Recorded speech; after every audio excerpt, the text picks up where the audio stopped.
Voilà. Donc moi, je voulais faire au préalable un très très court historique de l'activité de Bretagne Réunie. Non pas de l'histoire de la Bretagne, parce que là, nous aurions mis 11 siècles à aborder et c'est pas possible.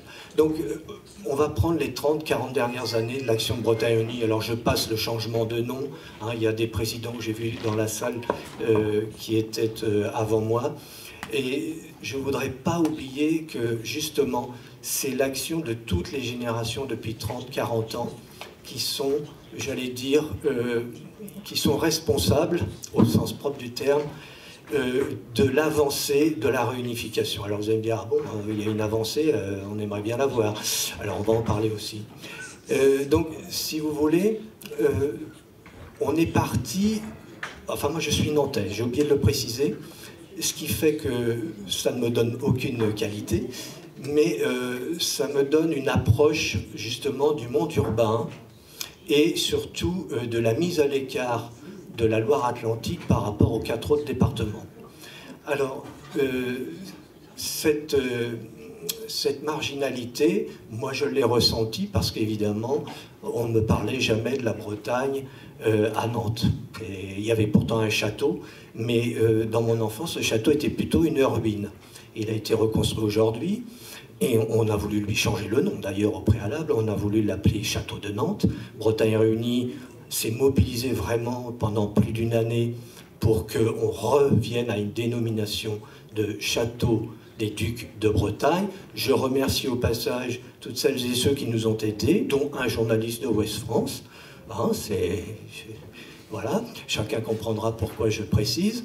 Et aussi l'UNESCO, qui nous a vraiment beaucoup aidés et que nous avons vraiment interpellés en rappelant que le château des Ducs de Bretagne n'était pas un château des rois de France, et auquel cas on ne pouvait pas associer la Loire-Atlantique au Val-de-Loire, patrimoine mondial de l'UNESCO. Donc ça a été une victoire, il ne faut pas l'oublier, parce que souvent on me dit « Ah bah oui, mais on n'obtient rien ». Non, c'est faux. Tous les jours nous avançons, tous les jours, mais à condition que nous nous engageons collectivement au sein d'associations, que ce soit Bretagne Réunie ou d'autres. Il y a d'autres associations qui font la promotion de la réunification. Bretagne Réunie n'a pas le monopole. Néanmoins, je vous invite vraiment à aussi, je veux dire, travailler individuellement, hein, soit en rencontrant votre maire, votre conseiller municipal, enfin, tous ceux que vous côtoyez, eh bien, il faut aller vers eux. Ce n'est pas eux qui viendront vers vous. Il faut vraiment aller vers eux. Et là, je plaide un petit peu pour notre stratégie quand nous avons collecté les 105 000 signatures. C'est qu'on n'a pas attendu que les gens viennent sur leur clavier et puis nous remplissent dûment le machin et cliquent pour un vote favorable. Nous avons été chercher toutes les signatures.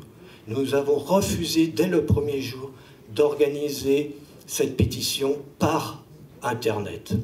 Nous avons dit Bretagne Réunie doit être une association de proximité. Rien ne vaut l'échange, rien ne vaut le fait d'aller vers les gens. Quand ils sortent de leur supermarché, si vous reculez, si vous restez sur place, si vous ne faites pas de sourire, vous n'aurez pas de signature. Si vous faites 3 pas en allant vers eux avec un sourire, eh bien vous avez gagné, quasiment, pas tous. Mais quand on sait que 70% des électeurs, enfin des habitants de Loire-Atlantique comme de la Bretagne en règle générale, sont favorables à 70% à la réunification, vous pensez bien que vous avez 10% de tombés sur un opposant, puisqu'ils ne sont que 10% les opposants, et les autres, il y a 20% de gens qui ne s'intéressent pas à cette problématique. Donc, la leçon, c'est vraiment d'aller vers les autres. Alors bon, ça peut paraître un petit peu, j'allais dire, un peu idéologique ou autre chose. Non, mais il faut le faire naturellement, tout simplement.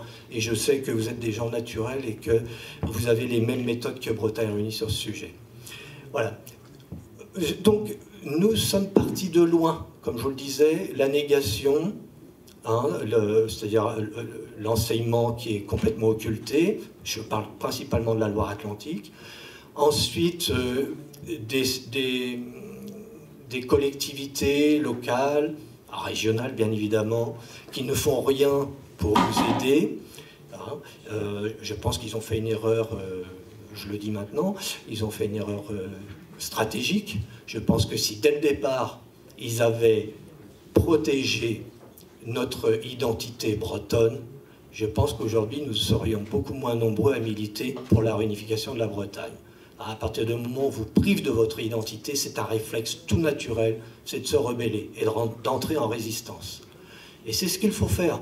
La résistance, c'est une résistance pacifique, c'est signer une pétition, c'est venir à une manifestation, à un appel, quand c'est nécessaire, quand il y a un enjeu politique, parce que faire des manifestations rituelles, annuelles, pour un rendez-vous qui n'a pas de but, si votre manifestation n'aboutit pas pour peser sur un projet de loi, sur une décision quelconque, locale ou départementale, régionale, de notre point de vue, ça n'a pas de sens. Voilà. Donc, après, Bretagne Réunie, bon, a travaillé à toutes les générations, j'insiste là-dessus, moi je parle plus des 20 dernières années que je connais mieux.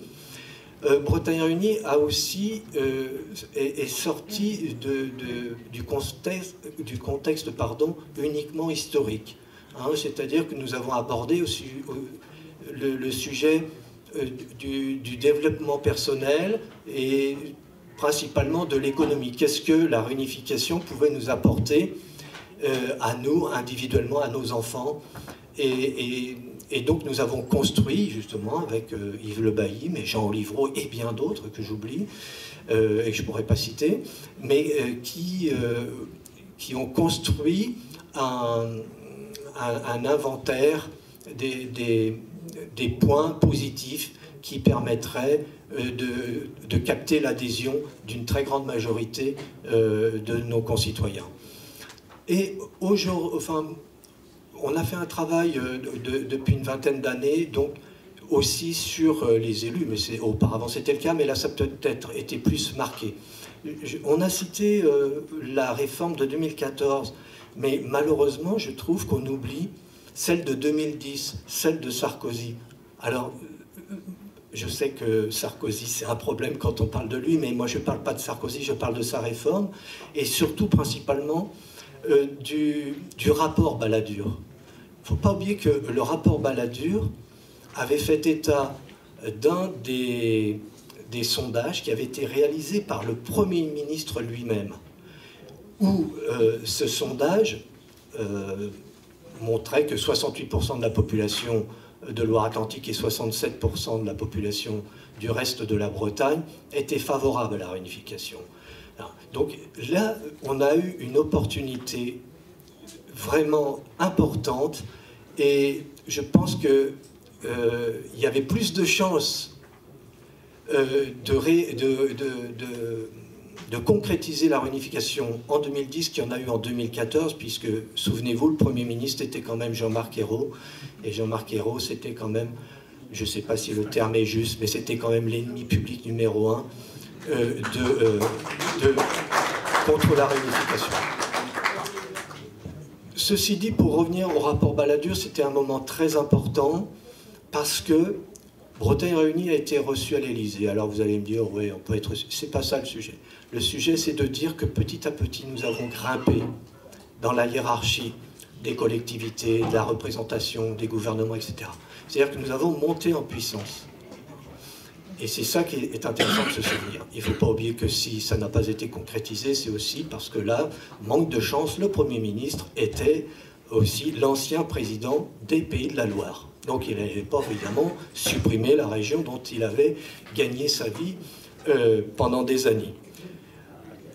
Ensuite, il y a eu cette fameuse réforme de 2014 qui a été vraiment, je pense, un élément fédérateur, à la fois avec le monde culturel, le monde économique, je pense principalement à Produits en Bretagne et aux entreprises qui adhèrent, mais pas que, il y a bon nombre d'entreprises qui nous soutiennent, mais ils ne le font pas ouvertement, parce qu'ils ne peuvent pas, vous le savez comme moi, que nos entreprises, quand elles débutent, elles sont souvent aidées par les collectivités locales et régionales.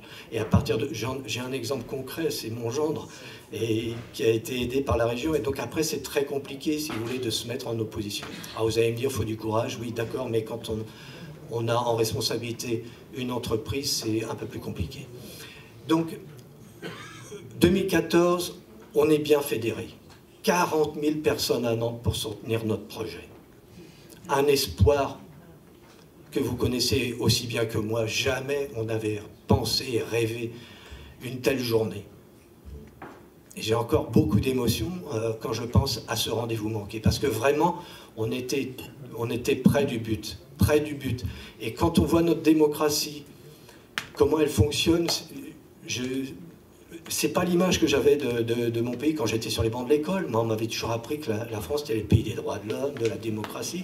Moi, je suis tombé de l'armoire, comme l'on dit, de voir que finalement, c'est quelques personnes qui ont décidé de l'avenir de notre région, l'avenir de notre identité. À quel titre? 3 personnes seulement, ou 4 personnes, même 10 ou 15, mais par rapport aux 64 millions d'habitants, vous comprenez bien que c'est dérisoire. Est-ce que là, il n'y avait pas matière à demander l'avis de la population, à minima, je dis bien à minima, ou d'entériner une volonté populaire bien marquée, avec, je crois, c'est une quinzaine de sondages qui nous ont toujours été favorables. Voilà. Donc, aujourd'hui, et je passerai la parole après à Maëlik, aujourd'hui, nous, on considère que la réunification est en marche. Alors on me dit, ah, faut pas employer ce mot-là, ben tant pis. Donc la réunification, elle est en marche, par la société civile. Chacun, on se mobilise, les entreprises, encore une fois, j'insiste là-dessus, les associations, différentes collectivités. Bon, je sais qu'il y a des collectivités comme la région qui ont voté de très nombreux vœux à l'unanimité pour le retour de la Loire-Atlantique en Bretagne. Mais il en est de même des collectivités locales, je pense aux communes, hein, où nous avons 3/4, alors forcément c'est échelonné, hein, 3/4 des communes de Bretagne, hein, moi je parle à 5 hein, évidemment, eh bien ont signé un vœu à un moment ou à un autre, il y a 20 ans, il y a peut-être un an, ont voté un vœu pour le retour de la Loire-Atlantique en Bretagne. Donc aujourd'hui, on a gagné ça, on a gagné que d'une part, c'est dans l'actualité, la réunification est continuellement dans l'activité et il faut maintenir, ça c'est le premier objectif, c'est maintenir la réunification dans l'actualité. Car c'est nos concitoyens qui ne sont pas sensibles aux problèmes d'identité culturelle, d'identité sociale, etc., eh bien, c'est le seul moyen de capter leur attention. C'est que tous les jours, ou enfin on va dire au mieux tous les jours, ils entendent parler de la réunification, même s'ils ne s'y intéressent pas, le mot rentre dans les esprits et c'est ça qui est extrêmement important. Et c'est à nous aussi individuellement, quand on parle, mais tranquillement, il faut éviter de parler en assénant des vérités, mais simplement en disant bah, tiens, moi, je suis né en Bretagne, à Nantes, à Châteaubriand, à Clisson, où on voudra. Simplement ça. Ce sont des messages et les gens entendent. Hein. Donc ça, c'est extrêmement important. Alors, on a des gens un peu plus je dirais, positionnés dans la hiérarchie de la société. On a des gens comme Jean Blaise et Pierre Auréfis. Alors, Jean Blaise, vous savez, comme moi, c'est le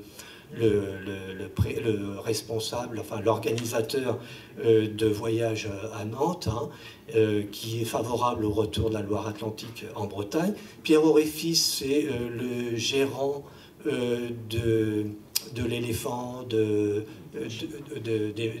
machines de Lille, pardon, donc qui est aussi favorable. On a Christian Gurkouf qui est l'entraîneur du FC Nantes. Nous avons Valentin Rongier, c'est un footballeur, et bien d'autres. La liste est longue. Donc, nous avançons. La réunification, elle n'est pas pour demain, mais nous avançons et il faut donc continuer à se mobiliser, collectivement j'insiste, mais aussi individuellement. Donc Maëlik va vous parler plus des actions, enfin des choses plus concrètes.